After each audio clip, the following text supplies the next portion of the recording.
Okay, so we're going to continue on with our program. I'm going to bring our first speaker up. We're going to take, if you guys need to get up and use the bathroom, please feel free, but we will take a short break after RJ speaks. But I want to keep things rolling and introduce our first, well, I guess, I don't know, you're not really the first speaker, the first presenter with a PowerPoint.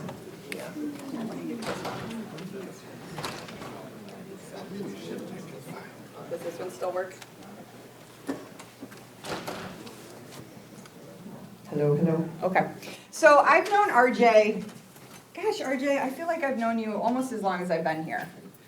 It's close. RJ spoke for us a couple, 5, 6, 7 years ago maybe.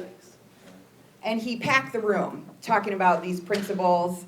And I think you blew some people's minds because of his approach that he takes and the way he thinks about it with the checkbook, and he gives you a lot of analogies. So I'm really happy he agreed. He's hard to get to speak. So I'm really happy. I've been working with RJ. He's helping us with a couple of our projects, so I was able to easily twist his arm to come and speak, and he kind of helped me build this program for today. He's friends with Lance, and Lance is friends with Russell, and so we kind of stuck to these very simple principles of soil health as a foundation to go back to. Since we haven't really touched on it in a few years, we kind of glaze over soil health as a concept. So we're going to get in the nitty-gritty today, and I'm so excited that RJ is going to kick us off. So let's welcome him and let him get started.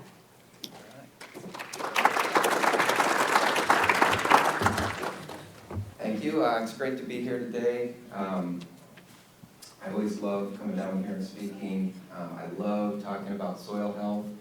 So I'm going to preface that with hopefully I get this done in the hour.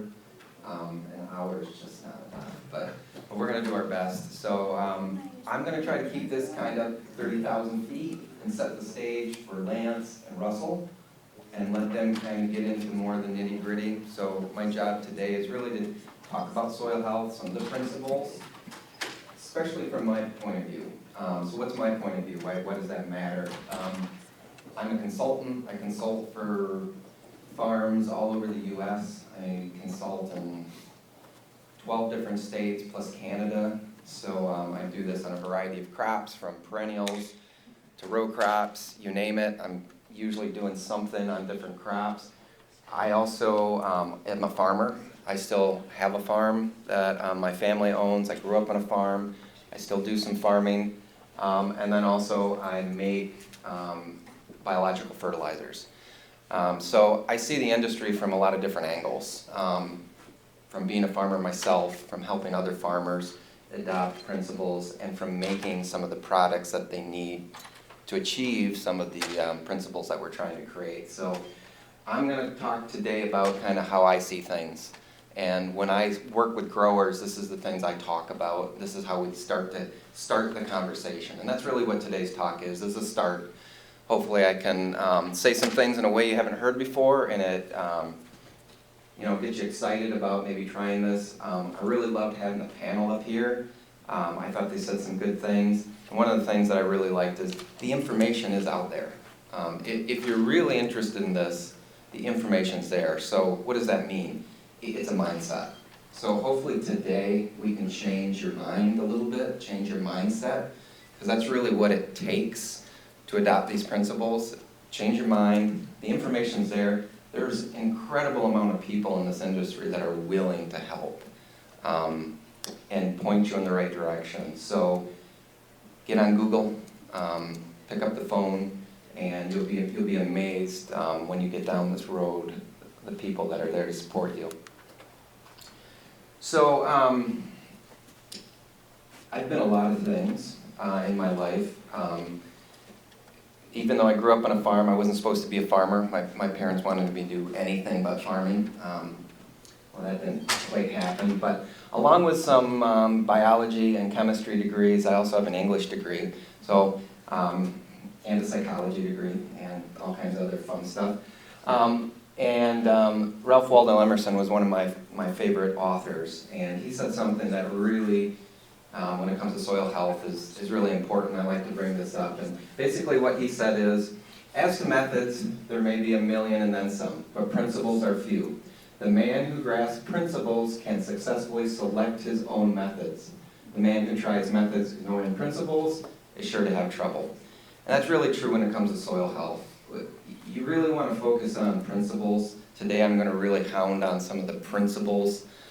There's a lot of methods to get there. There's all kinds of shiny, fun tillage tools.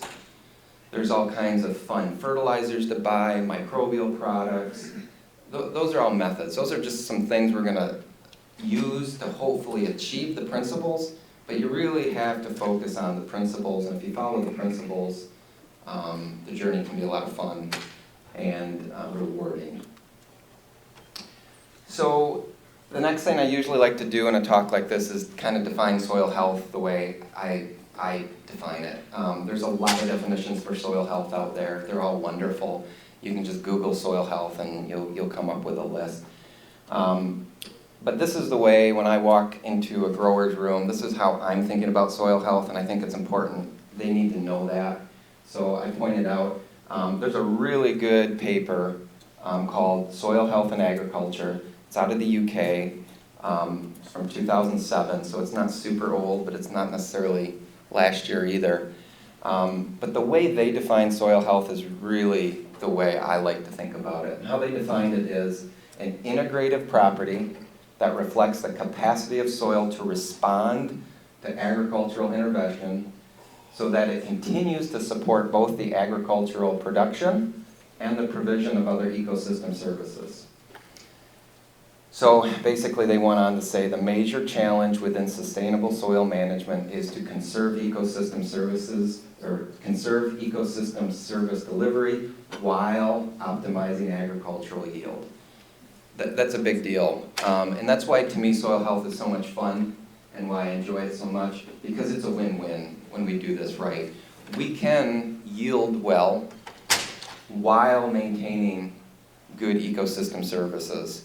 So, we can be good to the environment, and when we're good to the environment, those services provide us services that help us with yield and productivity. So when we go down the soil health, and a lot of things I'm going to talk about today is, it's not about sacrificing, yield so you can have better water quality. It's when we do the practices that improve water quality, they're also cycling nutrients that provide quality to the crop. So it's not one of these things where we have to make this choice. Good soil health is about doing these things together. So the other thing that I like to point out when we're talking about soil health is, so we have that word, health.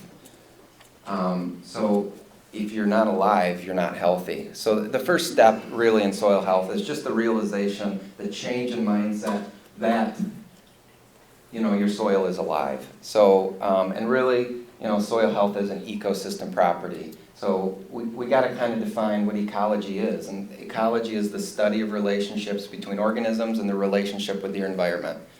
And that's the big one. Your soil is not just your sand, silt, clay. It's not just the dirt. It's the organisms, the bacteria, the fungi, the nematodes, the arthropods. It's that whole soil food web that's living in your soil. That's what makes dirt soil. And that's the big change. Why is that important? So I'm going to go back to my English roots. When we did a lot of work in school, we did novel type work and we did a lot of short story poetry type work. And there's a big difference with those types of things. With a novel, you get a lot of time. You get a lot of liberty to kind of go off on tangents if you so choose. When you write a short story, you don't have that kind of time. So why do I point that out? When we're writing a short story, we have to really think about what we're trying to accomplish. What's the goal? And then every word, every piece of punctuation has to be directed towards that goal. We can't deviate even a little bit. And when I go and I talk to growers about soil health, I bring that up quite a bit. the first thing you got to realize is soil is alive. So that means every decision you make on the farm should come back to that principle. What is it doing to the soil life? If I apply this fertilizer, what is that doing to the soil life? If I'm going to use this herbicide, what is that doing to the soil life? If I choose this tillage pass, what is that doing to the soil life? We've got to be that focused, because at the end of the day, it's the microbes, it's the biology that are the gatekeepers, and everything that is either good or bad that's going to happen on your farm. So we have to change that mindset of, now that doesn't mean we're always going to choose things that are great for the biology. Sometimes we have to make a herbicide pass. Sometimes we have to make a tillage pass. And that's okay, because a lot of times we're building bridges to different places, right? So maybe we have to do this tillage now to get to where we want to be tomorrow. And it's okay that we have to do that. We just have to recognize some of the damage that is being done and try to compensate for it. It's like Joel was talking about, we're kind of building these bank accounts. And as long as we realize if something is taking carbon, taking energy out of the system, are we doing something to replace it? And if we think about that in terms of what it's doing to the biology, it just helps you make these decisions, because on a farm you're making tough decisions every day. So you need a guide, you need some principles, and one of the big ones is just realize those living things under that soil, they're the ones that are making everything happen. And the rest of the day I'm going to hopefully show you some reasons as to why. This is another fun slide I love to do, just to point out, we have all these microorganisms, fungi, bacteria, algae, protozoa, nematodes over the soil, and we can actually, in a lot of soils, kind of count up measure the biomass. So you start measuring the biomass of these invisible critters that we never see, and in a normal soil, these numbers can vary, but in a normal soil, we can get 27,000 pounds per acre of organisms. Well, you take that 27,000 pounds and you equate it to cows, it's like 18 cows living underneath your soil. That's a lot of animals that are down there. And a lot of times because we can't see them, we just don't realize what's going on. But these animals are a lot like cows. And just like cows, if I bought this land and I had 18 cows, what am I going to do with it? They're a resource. How am I going to treat that resource? And if they were milking cows, well, we all know if you've got cows and you're going to milk them, the better you feed them, the better you take care of them, the more milk output you're going to get. And your soil is very similar. We have these organisms under there. The better we feed them, the better habitat we give them, the more output we're going to get out of them. What kind of output are we talking about? We're talking about nitrogen cycling. We're talking about phosphorus cycling, sulfur cycling. All these inputs right now we're going out and buying. And oh boy, they're getting kind of expensive. Who cares when nitrogen was cheap? We'll just throw a little bit more on. Now that it gets really expensive, it's kind of nice to be able to cycle some of that nitrogen. Let the soil system do a little bit of the heavy lifting. That's how soil health helps you economically on your farm. If you don't need to buy every drop of fertilizer, don't. But you do have to manage it. It just doesn't happen on its own. So again, I like to point out the cow picture, because you've got a lot of living creatures under your soil. This is another slide I like to just kind of point out real quick. This one is from the same paper that I quoted for a definition of soil health. There's a bunch of these out here. If I don't screw everything up here. There's my little. So there's a lot of these kind of diagrams out there. I chose this one just because I mentioned the paper earlier. And it just kind of shows generally how soil health is an integrated concept. We have a plant, hopefully you're growing plants, and as that plant grows and dies, it decomposes. And part of that decomposition, part of it is going to turn into soil structure, so it's going to turn into long-term soil organic matter. That's great, we need that. And some of it is going to go to nutrient cycling. Well, that's great, we need that too. Because now that nutrient cycling is going to help the next crop of plants growing or the plant that's growing right now. It's going to also start to help with biological population regulation. These are fun diagrams to see how this is important. And it kind of comes up to here, and I've kind of got four big soil health points I like to point out. And the top one is always carbon transformation. When we really start down this road of soil health, the first one is figuring out we've got live organisms. The next thing is they need carbon. Carbon is the energy that drives all the processes we're going to talk about today. Everything Lance talks about today, everything Russell talks about today, it all starts with carbon. Do you have enough carbon? Because that's the energy to make everything happen. The microbes want to cycle nutrients. They want to help you cycle nitrogen, but there's a cost, and the cost is carbon. If there's not enough carbon in the system, coming into the system, you're not going to be able to get the nitrogen that you need to grow your crop. So it's all about these carbon transformations, and part of that is soil organic matter. So it's part of it is growing that plant, and now we have the biomass from the plant. That's important. We're going to talk about more of that today. We're going to kind of go into that a little bit. But then there's also photosynthesis, and that's probably the big one. If there's one thing I say today that you need to take away with is it's all about photosynthesis. You really aren't corn farmers, you're not tomato farmers, you're light farmers. We are farming sunlight. We can bring in manure, and that's a wonderful resource. We can bring in compost, wonderful resource, but we never really get to true profitability by hauling carbon and all its weight around. What we have to do is take sunlight and turn it into carbon. That's when we get to the stages where we can maximize photosynthesis. That's when we really grow soil. I'm going to have some slides later that hopefully illustrate that to you. Once we do, though, get some carbon going into the system, we can start to get some basic nutrient cycling. We can start to break down residues better because your corn crop or whatever crop has a lot of nutrients tied up in it. So we want to break that down and cycle it to the next crop. A lot of nitrogen and phosphorus gets cycled. A lot of sulfur gets cycled. A lot of potassium can be released. These guys up here talked about that. But it starts with carbon, and then we can start to cycle some nutrients. Once we start to cycle some nutrients, guess what? We're going to grow better crops, and we're going to produce more carbon. And that's really great because then we're going to get more soil structure maintenance.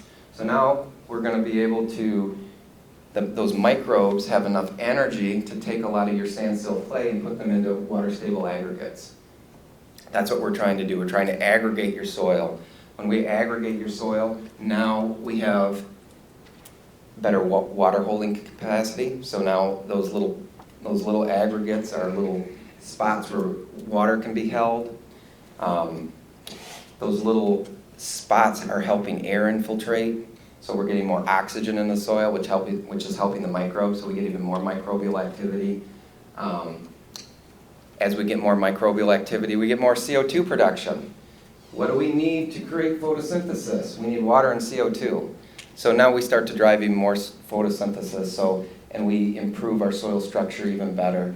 And then once we really start to get these three things going, now we start to get some regulation of pest and disease.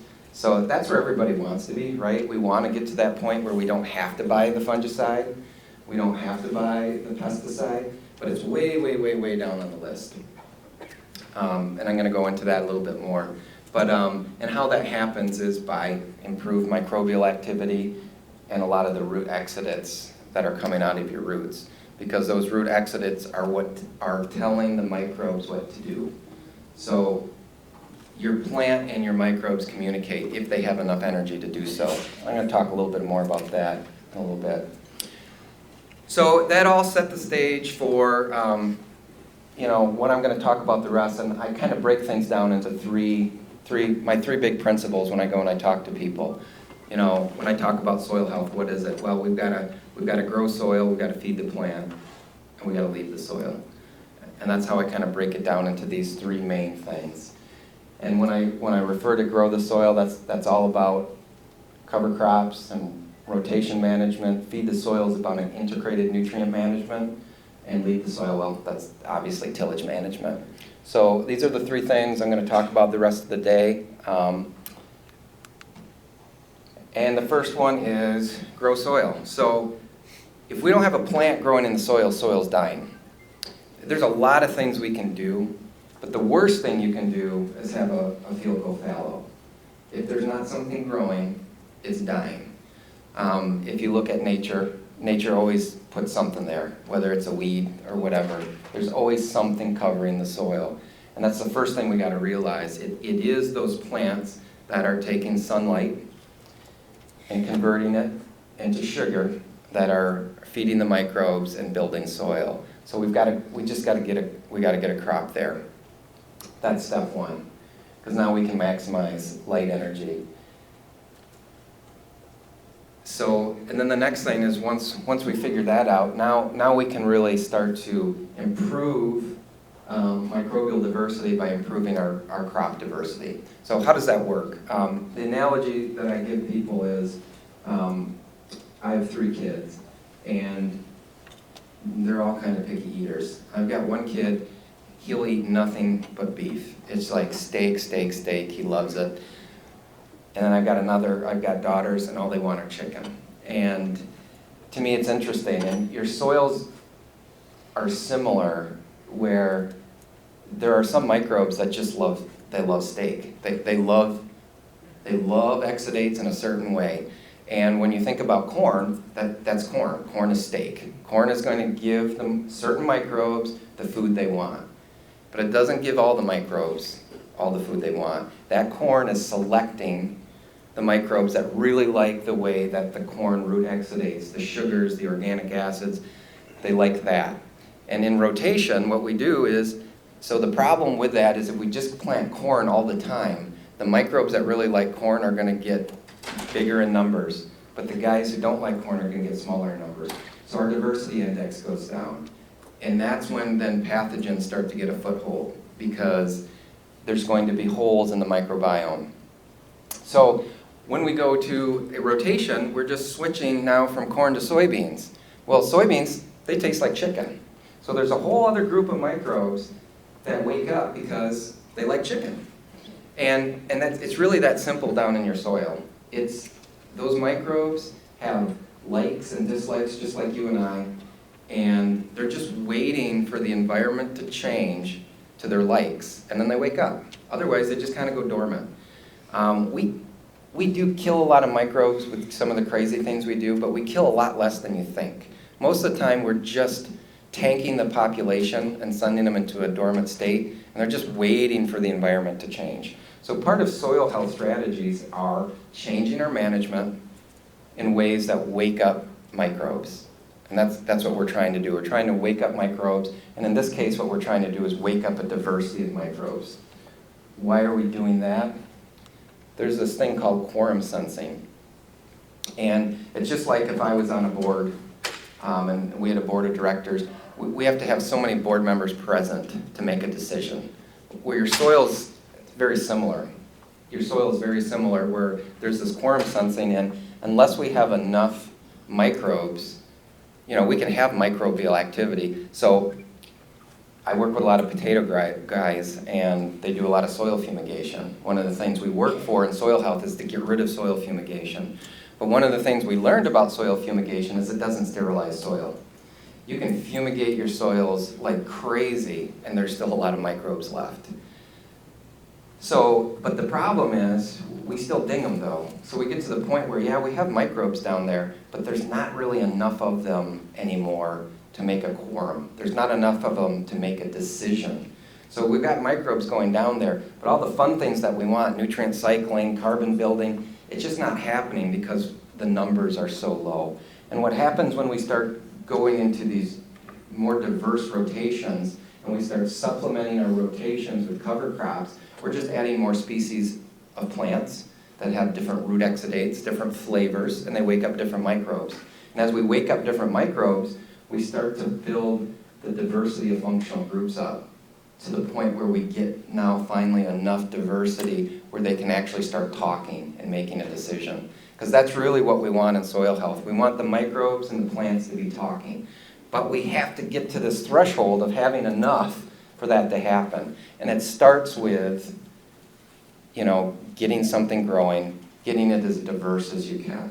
Now that's tricky, right? So that's a principle. The method gets a little trickier because, everybody has different issues with rotations.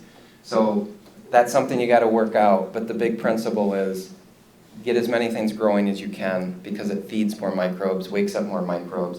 We don't want to wake them up with a biological product, and I sell biological products. We want to wake them up with plants. Plants wake up microbes. So the other thing I like to talk about here are primers and pumps. So the other really important part to growing, diverse rotations and growing cover crops is we get a lot of residues from them, both below ground through roots and above ground residues. Those residues are really important. They really prime the system. And we're going to talk about a little bit about that. They're the primers. Okay, so I threw this slide up. It's just a fun, crazy slide. This slide is talking about the Shannon Diversity Index of roots, and we're not going to talk a lot about it because we'll be here forever. But why I put it in there is, as you can see, what they did was they took a lot of different plants, so they put in a lot of different species, and they started doing the math on how plant diversity improved root biomass, and root biomass improved root exudate diversity, and that exudate diversity produced better bacterial biomasses, which produced better fungal biomasses. And the whole point of this is all statistics that they ran, and it's there. Like, we know these things work. The math has been done, and we know it works. It's so complex it makes your head hurt. Even for someone like me that deals with this every day, this makes my head hurt. And the whole point of it, though, is the math's out there. I just like to point that out. So this is the next kind of slide that I like to point out. This was done here in Michigan. So this was a study done by Lisa Tiemann from Michigan State University. If you want, I can get you this paper. It's a really good one. And basically what she did was she looked at what happens between a monoculture and a more diverse rotation. What happens in terms of microbial activity and carbon and nitrogen. And basically, what she found was, in a monoculture, we just didn't fix as much carbon or total nitrogen into the soil as we introduced more and more crops. So there's a direct correlation with, and what I liked about this was, she was really looking at this in terms of not just, at this point when this article came out, there's a lot of work being done in multi-species cover crops. That's what you have to do. Multi-species cover crops are great. That's the way to go.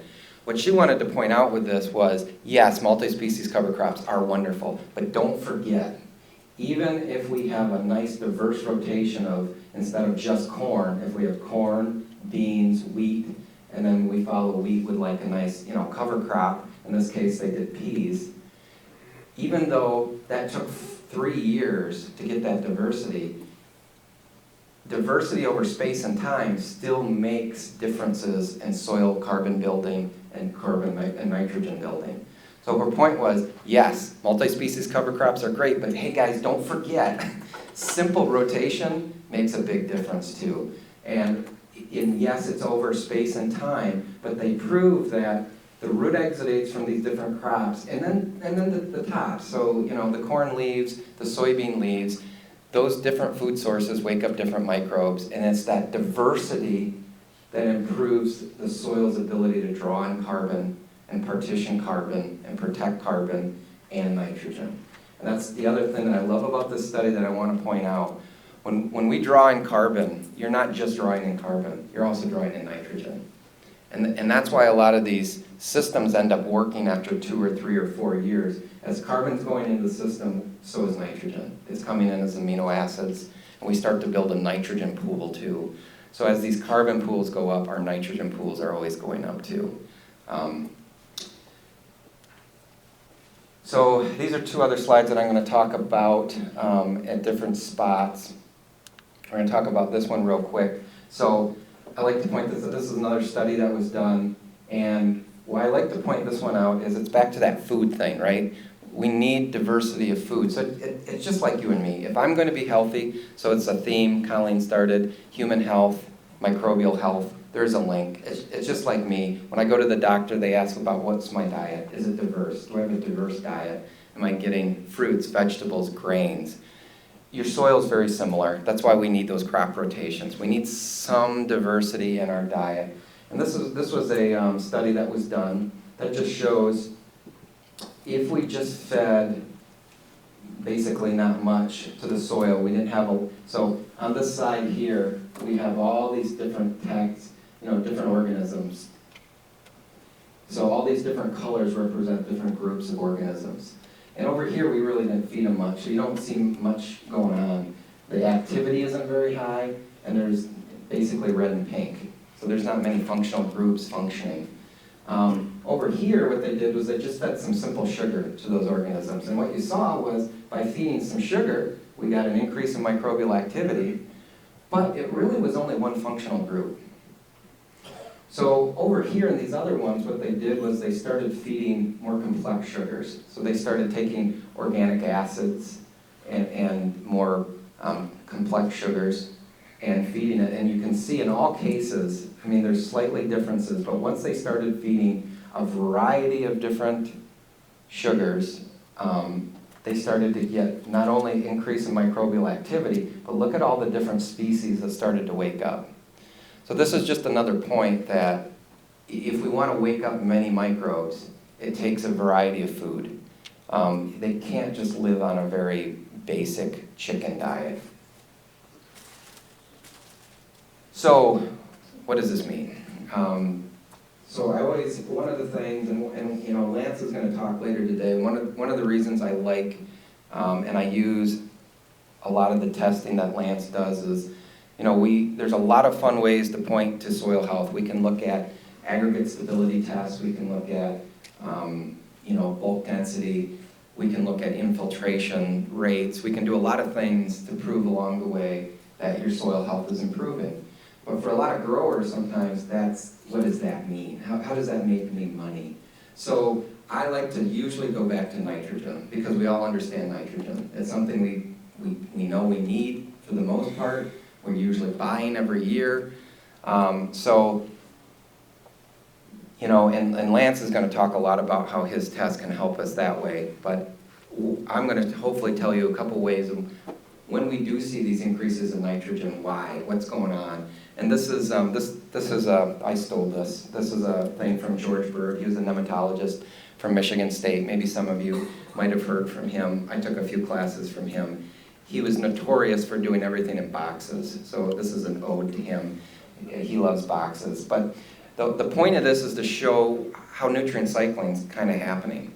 And in this case, we got the plant, and it's drawing in energy. It's going into the root system. And out of that root system, we've got plant exudates. Sugars are a big part of those exudates. So as that sugar comes out, your bacteria comes along and eats it, because that's what's going on. Your plant's giving carbon to the microbe needs the carbon, and then the microbe can do its thing. Well, we have some bacteria that will fix nitrogen and do some things, but in this one, because he was a nematologist, we talked about nematodes. The other things would be protozoas and different things. These are your organisms that love to cycle nitrogen. So they come along, and this nematode wants to eat the bacteria. So it does. But this bacteria has a carbon to nitrogen ratio of 5:1, and the nematode's carbon to nitrogen ratio is 10:1. So that nematode has to eat 2 bacteria to fill itself. So it does. Boom. The problem, though, is when it eats 2 bacteria, it now has the 5 plus 5 equals 10, so it's got enough carbon, but 1 plus 1 equals 2. It actually has too much nitrogen, so it's got to get rid of it. So just like you and me, how do I get rid of excess nitrates? I go in the bathroom and I pee them out. Well, your nematode's doing the same thing. It pees out those excess nitrates as either ammonia or nitrate, and this is all happening right on your root system. So this is how nitrogen cycling starts happening. And the interesting thing is I've done tons of microbial analysis. I've done a lot through Lance, PLFA, we've done different things. And what we find all the time is as we do things that increase bacteria and fungi populations, beneficial, I guess I should point out, this is a beneficial nematode. Not all nematodes are bad. In fact, most of them aren't. Most of the nematodes in your soils are bacterial or fungal feeders. Very few are pathogens. We tend to focus on the pathogens because that's what we like to do. But in this case, this is a good nematode, and what we find is those protozoas, those flagellates, those ciliates, those beneficial nematodes, their numbers just explode whenever our bacterial biomass starts increasing. So do we have to go out and buy good nematodes? No, you don't. They will show up in droves if we improve our bacterial and fungal biomasses. So, and then this just starts happening. It just happens. So when we focus on getting more plants in, getting more root exudates, and improving that bacterial biomass, that's kind of where it all starts. Here's another way to look at nitrogen and how improving microbial activity just helps you with nitrogen cycling. We talk a lot about bacteria and fungi. What we forget about are yeast. There's actually a lot of yeast in your soil as well. And the yeasts are the guys that actually are doing a lot of the heavy lifting in the summer. So, we have these seasonal dynamics. And you'll hear a lot of people talk about like bacterial to fungi ratios. Those are fun, but they're really hard to pin down. I don't really worry about those too much because all your soil, no matter what, is all going to start out bacterially dominant in the spring. The bacteria are going to be the ones that take off. And then when the soil starts to get warmer in the middle of the season, it's really your yeast that take off. The bacteria, it gets a little too hot for the bacteria. And then as we get into fall and things start to cool down, it's the fungi that take over at that point. That's happening on every farm. I don't care. And we forget about the yeast. And they're the guys in the summer doing a lot of the heavy lifting in terms of immobilizing and making nitrogen more available to your plant. And basically how it happens is it's pretty easy for about 1,000 pounds of yeast to grow in the summer on a decent soil. And yeast are 42% protein by volume. So if I just grew 1,000 pounds of yeast, I just grew 420 pounds of protein. So if you've got animals, and we know if we convert our protein by 6.25%, we can get to the nitrogen equivalent. So that's 67.2 pounds of nitrogen that now your soil can hold in that yeast biomass. And that yeast biomass is going to die off every 6 to 8 days, so about 17% of that's going to re-release and be plant available. So basically, those yeasts, what are they doing? They're there to gobble up any excess nitrogen, whether it's through the other cycling that's going on or your applied nitrogen, and they're holding it in their bodies, and it's going to be immobile from the plant, but they're slowly making it re-available. So they're basically taking your nitrogen and making it slow release. The other part that's important about this is because we can slow release nitrogen a few different ways, right? We can biochemistry, we can do some tricky things. But when the bacteria, or in this case the yeast, do it, once they gobble up that nitrogen, they have a big lipid ring around them. So lipid is a fat, right? So it's like putting a life preserver, a fat life preserver around the nitrogen. So now that nitrogen has a fat attached to it. Why is that important? Well, if we get 4 or 5 inches of rain, that nitrogen's less likely to leach because that fat's not going to let it go through the soil profile. So this is nature's way of holding on to nitrogen because we always, there's no such things as these nice little curves where we just have nice release of things all year. We have these peaks and valleys, right? So nature has to figure out how to take a peak and preserve it so the plant can get it a little later. And this is one of the ways it does it. And now we have, we just increased our nitrogen holding capacity. So this isn't nitrogen that was made, it's just nitrogen that can be held. The other interesting things about yeast is we focus a lot on microbes that are denitrification microbes that are always taking our nitrogen and taking it into nitrate. Now it's highly leachable. Well, yeast are the guys in your soil that actually love to take that nitrate and put it back to ammonia.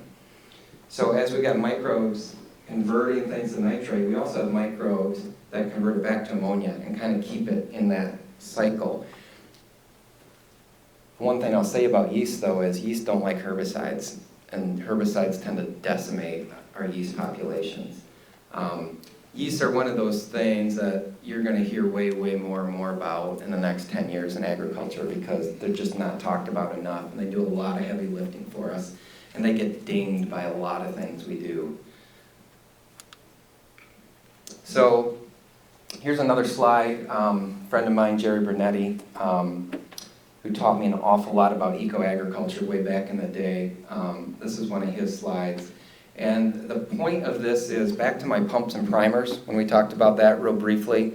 Pumps and primers are important because now we've got a rotation going, right? We've got residues going into the system. We've got, a diversity of roots going into the system. But a lot of those residues aren't doing what you think they're doing. They're not building soil carbon the way you think. So it's important to point that out. A lot of 60 to 80% of those residues are going up as CO2.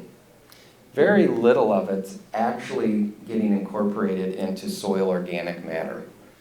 Now, some people don't like it when I say that, but it's why sometimes we have a hard time building soil organic matter, because a lot of it's just going up as gas. It's why, ideally we have crops growing all the time. If I have a crop growing, I can catch that CO2. So, the more we have green things growing, the less CO2 just goes up in the atmosphere. But there is a method to this madness too, because that's why I call them pumps and primers. I've got a pump, I usually have to prime it. And the CO2 is there for a reason. We need CO2, it's like I mentioned before. If photosynthesis is the key, photosynthesis is about having enough water and enough CO2. So these crops, residues, are producing the CO2 for next year's crop that can drive photosynthesis. So they're serving a purpose. And then it's the CO2 and the photosynthesis that really start to build your soil organic matter. So we're going to talk a little bit more about that as we go on. But those residues are doing different things than you think. So my next big thing is feed the plant. I'm not going to spend, how are we doing for time, Colleen? You have about 20 minutes. Yeah, I'm not going to spend a lot of time on this, even though this is where I like to live. This is where I geek out, is feeding the plant. And this is what I call my integrated nutrient management. So once we have rotation, we know we got a plant going, we got to realize that we need an integrated nutrient management system. That doesn't mean we're just going to throw fertilizers like crazy. We have to balance fertility with carbon. So we have to make sure that if the goal is converting light energy into biochemical energy, we have to balance our nutrient budget. So we have to think about, if there's nitrogen going into our system, is it balanced with carbon? Because at the end of the day, the soil is all about carbon to nitrogen ratios. And as I've just put in straight raw nitrogen, carbon's got to come out of somewhere. And usually what it does is it comes out of our bank account. So how I incorporate nitrogen into my system is important. And am I balancing it with carbon? So that's what I talk about with a balanced nutrient budget. Also, I need nitrogen to grow a crop. Well, it's not just nitrogen too. You also need sulfur, zinc, copper to help that nitrogen convert in the plant and become protein. So we can't just add nitrogen. Are we adding the other things that are helping making the nitrogen important? So we have to really think about balancing our nutrient budget and thinking about all the elements that are needed to make this system work. Because at the end of the day, when we have all the elements, we're going to photosynthesize at a higher rate. And that's kind of the point of this, is once we have the root, once we have the crop growing and we have the root in the system, now we have to drive it. Because this is where we pick up those carbon and nitrogen pools in the soil that we want to drive the system. We're going to drive the plant to drive the system. So the other thing I like to talk about is the net energy of maintenance with my growers. So that's kind of, think of that as your crop removal. the plant needs just a certain amount of energy just to kind of, just like me and you. I mean, I need to eat a certain amount just to kind of stay halfway decent. We're going to have crop removal. We got to do kind of the basic things. But then there's this daily nutrient demand. And that's where I focus in a lot with my growers. Because just because we have enough energy for the year doesn't mean we had enough energy at a peak growth point. So, for example, potatoes are one I work with. We a lot of times will balance out potassium for the year. This is how much potassium we need for the year. The problem is there's about a 3-4 week window where we take up like 12 units a day. So even though I might have had enough potassium for the whole year, on my sandy soils, I wasn't able to keep up with that plant demand for that window. So my plant health actually went down during that window. So it's not just about making sure I have enough overall for the year, it's about, but can my soils deliver when my plant really needs it? Because that's how I not only drive yield, that's why most people are going to do it, but I do it because I know not only am I going to drive yield, I'm going to drive plant health, and I'm going to produce more carbon down into the root zone. And that's what I need for not only this year's crop, but next year's crop.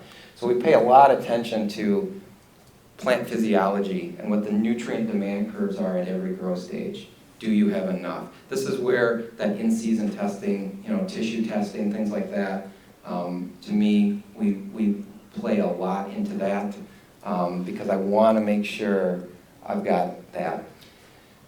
Organo-mineral associations. This is a really key point too, if you remember something. Photosynthesis is important, right? We need photosynthesis, and why it's important is when we photosynthesize, we send compounds down into the roots, root exudates, and those root exudates are really important because they make associations with minerals. So it's one of the ways your plant and your microbes know, it's just like, so Colleen, you like my analogies. One of my analogies is, mom and dad know better with the kids. If we make cookies and we just leave them on the counter, the kids are just going to eat the cookies. Hey, cookies, let's eat them. So we know better, we're going to put them in a container because now there's another step involved. They got to open the container. And it seems easy, but sometimes just opening a container is enough work where they just blow right by. Now every once in a while my kids get a little, maybe we didn't feed them lunch or something happened. So they'll actually open the container. So what do? We put the container up in the cupboard. Because now they got to climb up on the cupboard. Well, microbes are the same thing. Like the microbes in your soil, they're just going to eat. So what they do, what your plant is smart at doing is partitioning carbon and protecting it for later on. They want to give the microbes some carbon today, but they know if they don't partition some of the carbon, the microbes are just going to eat it all. And then there's going to be nothing left. So your plant's already thinking about next year. And that's why a lot of times when we do some of these soil health techniques, we might not see something this year, but then next year when we come back to that spot and plant another crop, even though we maybe went back to our old ways, we see a bump. And that's because next year's crop's going to live off some of this protected carbon and nitrogen. And organo-mineral associations is one of the ways of doing this. And that's why we want crop residues, but it's really that living root that's so important to soil health, because that root is depositing carbon deep in the soil profile, and the root is touching your soil minerals. And now it can take those minerals and connect it with carbon, and that's this mineral association. So the mineral is now protecting the carbon from breakdown. So we're trying to make the carbon just a little harder for the microbe to get at, where it has to put in a little bit more effort. And that way it's just not going to until it absolutely desperately needs it. So these organo-mineral associations are really important. We only get that through root exudation. And we only get that as if we have enough photosynthesis happening. So pumps and primers, we're back to that. So we talked about the primers. We need those crop above ground residues to drive CO2. But once we get CO2 really going, now we can drive photosynthesis with the root exudates. So those crop residues are playing a role into helping us convert light energy into biochemical energy. I say that all the time, but it's super, super important. And then back to quorum sensing. So there's two things with quorum sensing. Not only do we need kind of diversity of microbes, so it's kind of like on my board too, like it or not, we need diversity. Like we need to look at, you know, the board members should represent the diversity of the group we're representing. Your soils are the same way. First step is we need diversity. We're doing that with our cover crops or rotations. But then the other thing we need is just pure numbers. So now we're starting to build a lot of photosynthesis. And like I said, the microbes, they want to do a lot for you, but they need something in return. They need carbon. So as we photosynthesize more, we're able to bump up microbial numbers. And once we get those numbers up and we can form a quorum, that's when everything changes.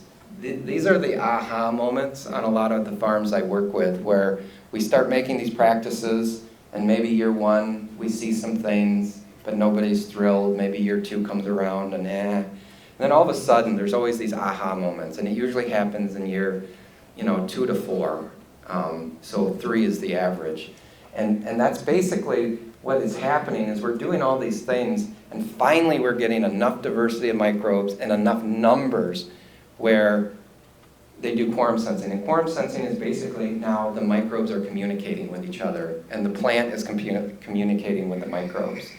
And even though we have microbes, we don't really have good communication until we get a certain threshold. And when that happens, that's when everything changes. Because now your soil is working as a unit, opposed to all these just groups doing their own thing.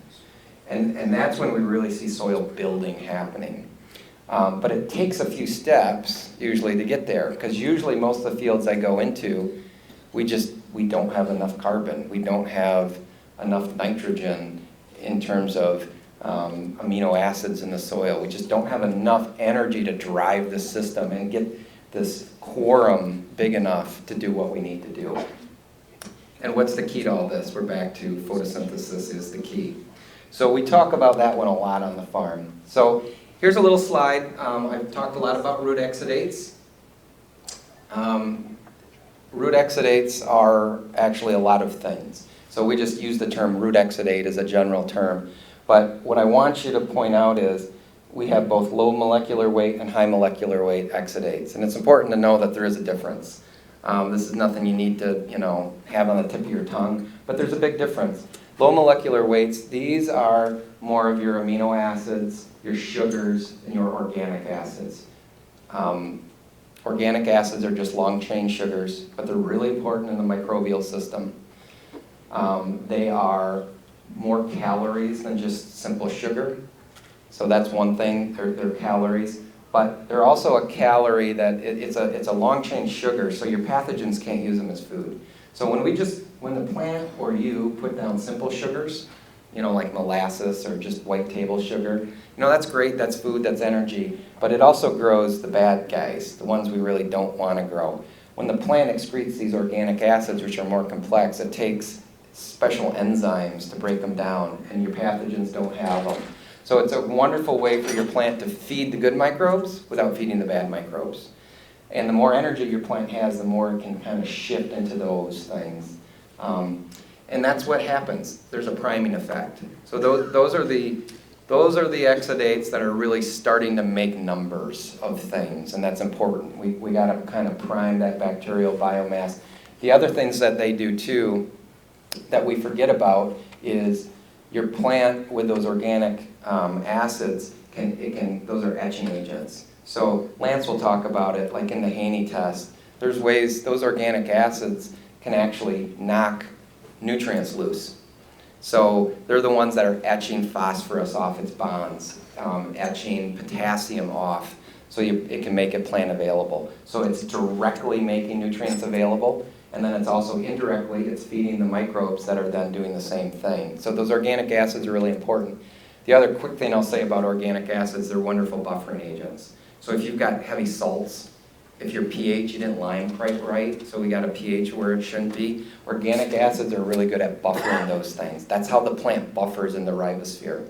And the more energy it has through photosynthesis, the more it can buffer those things. And the better job it can buffer a low pH or a high pH, or a salty environment.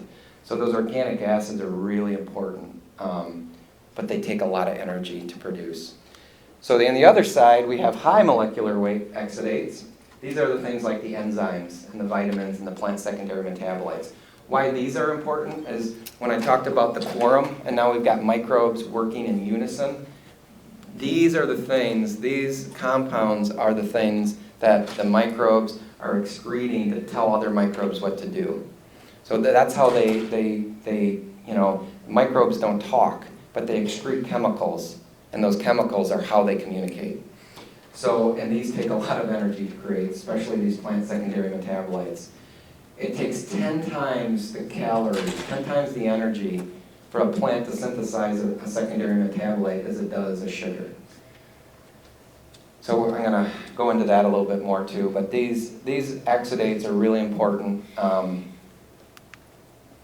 So here's a slide to talk about these exudates and what they're doing. So we're learning a lot about microbes now. We have DNA analysis, things are coming along, but for a long time it was, we put microbes in a petri dish, and that's, the things that grew in a petri dish, we found out things about.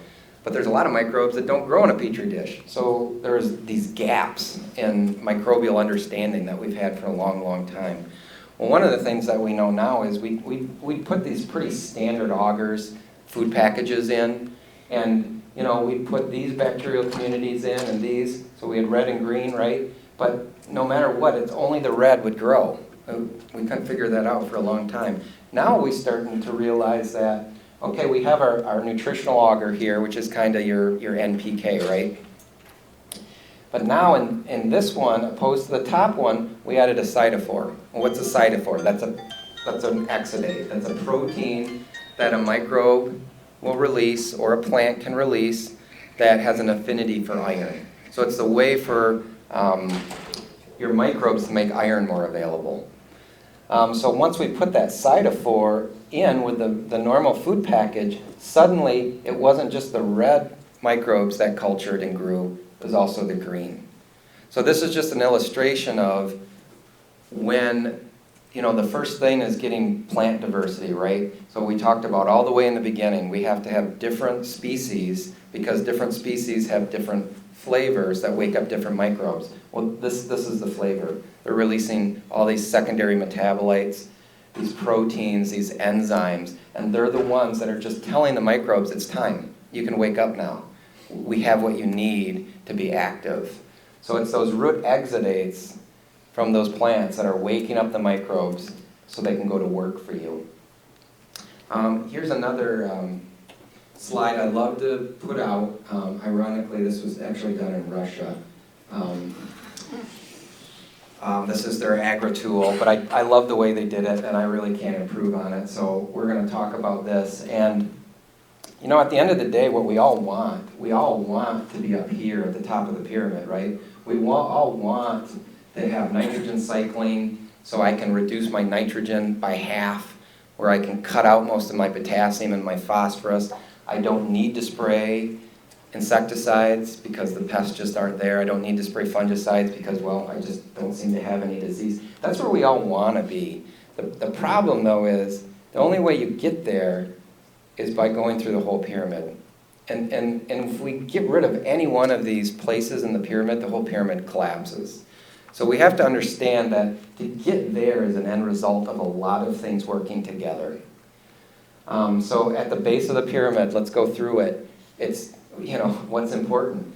It's photosynthesis. If we don't have sunlight, nothing happens. So our gift is sunlight. And that's why we need to think about being sunlight farmers more than whatever. You're just selling corn, but you're a sunlight farmer. So we absolutely have to have temperature, and we have to have sunlight. First thing. Next thing, okay, we've got some sunlight, we've got some temperature. What do we need now? We need water. If we don't have water, it doesn't matter. And, one of the things I almost hate to say in front of a group like this, and I hate to say in front of my growers, is, you control water, you control yield. We control water, and there's so many studies that are done that show If I can control water, I will control yield. Now, the sad part about that is I can take a soil that really doesn't have great soil health, and I can still yield well if I can really control the water. So sometimes I don't like to say that, because then people just say, hey, I'll control water and I don't need to do all this stuff. But you're missing out on the bigger picture. But we need water. And when we need water, it's not just that we need moisture to grow a crop, we also have to control moisture, right? So we need enough, but not too much. So it's about, if you've got a heavier soil, do you have the proper drainage? We can't have too much water, and we can't have not enough. So water is the next step in that. And then it's nitrogen and carbon. So after we have enough sunlight and we have enough water, it's do you have enough carbon to drive the system, and then nitrogen. Now when we're talking about nitrogen in this system, it's not nitrogen for your crop, it's nitrogen for the microbes. The microbes need a tremendous amount of nitrogen too. Again, soils are driven by carbon to nitrogen ratios. So as carbon's going in, we have to balance that with nitrogen just for the microbial health. So do we have enough carbon to drive the system, and then do we have enough nitrogen to balance it out? So now that we've gotten kind of up 3 stages, we got some things happening. We got some things going. And now phosphorus and potassium come in there. We need phosphorus. We've got photosynthesis happening now, but we need phosphorus to make the energy transports happen. So phosphorus becomes really important. We need potassium to move sugars, build caliper size, and all these things. And most of us know about those, but it's these microelements that really are the thing that we miss in soil health and in plant nutrition. And it's those microelements that really get us up to this tippy top. And it's one of the things I don't love about organics, because in organics, every micronutrient is synthetic and not allowed unless you have a known deficiency. Well, I'm telling you what, I can confidently say most of you have micronutrient deficiencies. Most of us have them, and it's a big deal to have those, because those micronutrients, they're secondary nutrients, but they're not any less important. They come after. We have to have nitrogen, we have to have potassium, we have to have phosphorus. That's why those have become the big one. If I'm grossly deficient in nitrogen, it really doesn't matter what my zinc is. But once I get nitrogen kind of right, zinc becomes a really, really big player, because to make that nitrogen really efficient, I actually need that zinc. I need sulfur, I need copper, because in the plant, I need those microelements as mineral cofactors to take that nitrogen and convert it into protein, which is ultimately what I'm trying to do. And it's important to convert that nitrogen into protein, because not only is that going to improve my yield, my test weight, my quality. If I just have free nitrogen floating around, that's what the insects are after, a free lunch. So when we get all these things, plus our NPK, but then we start to supply it with micronutrients, we start to change the plant in a way that makes it less attractive to the pests and to the diseases. They're just looking for food. So we just need to make these conversions. But all these conversions are being done with micronutrient cofactors. These are the ones that are making these elements and making the things better. The other thing that's going on is plant secondary metabolites. So, and this is what drives me nuts about organics. If I want to defend against a disease, the plant needs to defend itself. So the plant's not like you or me. You or me, we have an immune system that's going all the time, right? 5 minutes, okay. Well, we didn't even get to the last section, but that's okay. We'll buzz through it. So the plant isn't even getting through the plant doesn't have an immune system like you or me. Its immune system is kind of set down. It's putting all its energy into just growing. So it waits until it gets attacked to start building its immune system up.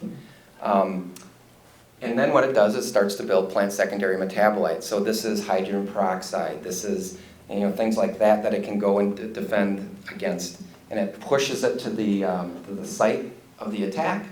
But to do that, it all takes micronutrients. It takes micronutrients to build those compounds, and then it takes micronutrients to detoxify those compounds in the leaf area, because it's going to build them at such levels, it's actually going to be detrimental to the leaf in the long run. So for us to be able to defend against these insects and diseases, We need micronutrient in abundance to build plant secondary metabolites. Because it's those secondary metabolites that are doing the heavy lifting when the plant defends itself. So if we want to get here, it's a process, and it does happen. It happens slowly. So this is just another fun root slide. We'll go through this.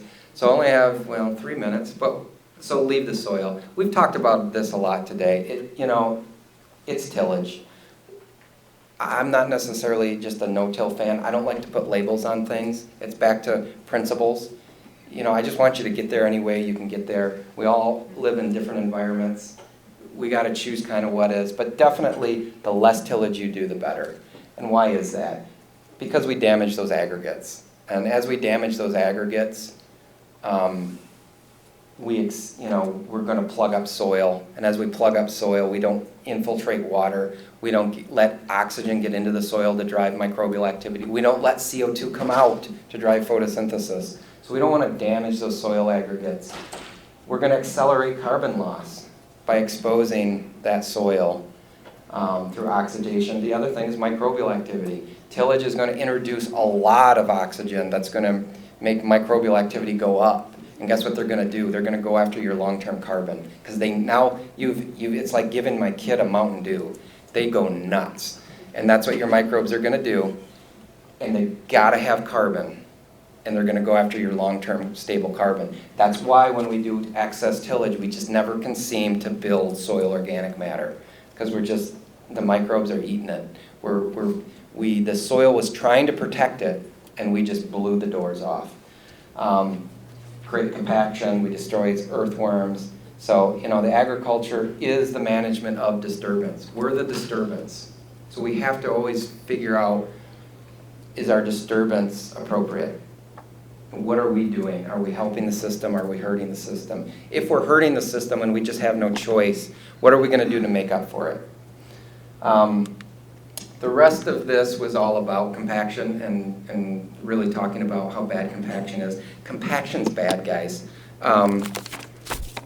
One of the best things, if you really want to learn more about compaction, because I'm not going to have time today, is Penn State University has done tons of work on soil compaction. You can go to their website, just Penn State University Soil Compaction. They have these wonderful things you can print out.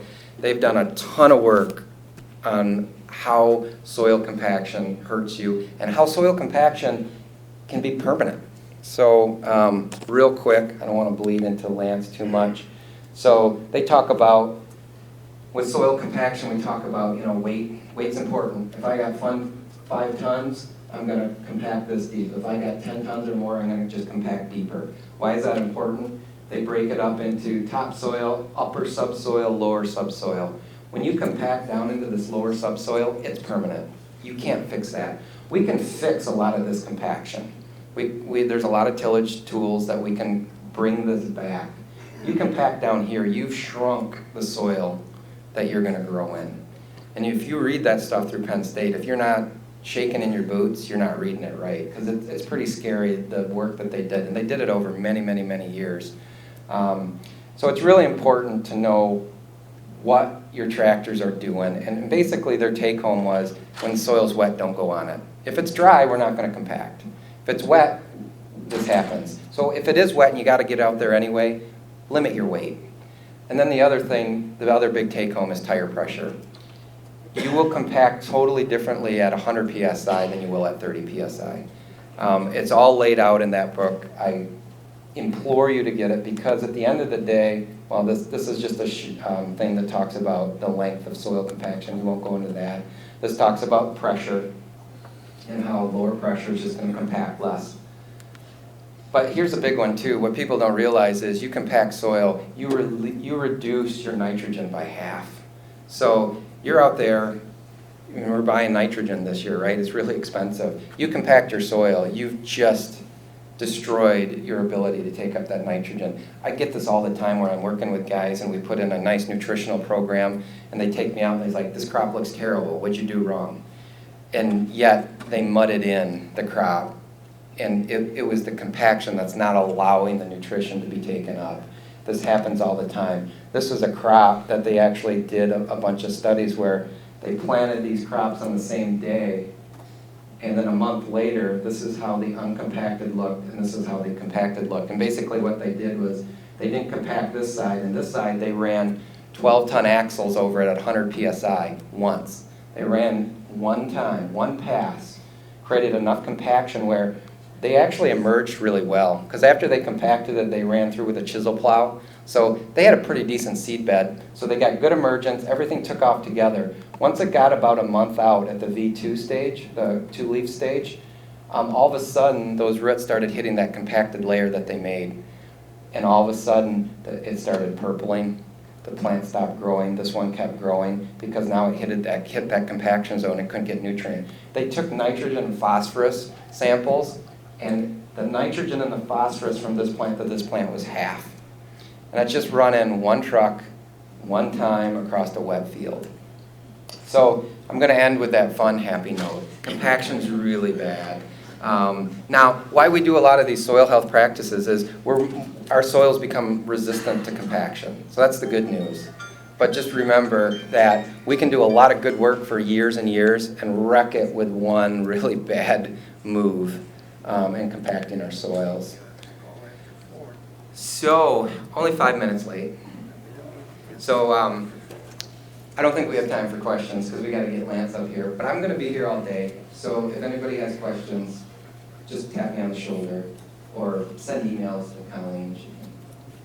I hate to cut them off because it's all good stuff, but We have more sluggers. But RJ, he will be here all day. If you guys are growing the corn and beans and you have some tar spot issues, he'll be here at the end for that discussion. And write your question down. I gave you guys pads of paper. Write your question down. Don't not ask it because other people probably have it. And unfortunately, we just have too much going on today. So can you give RJ a big round of applause? And I do love his analogies. They make sense to me. It helps it stick for me. So I appreciate them. I hope you guys see the value in RJ's perspective and how many farms he gets on and how many farmers he speaks with. So thanks, RJ.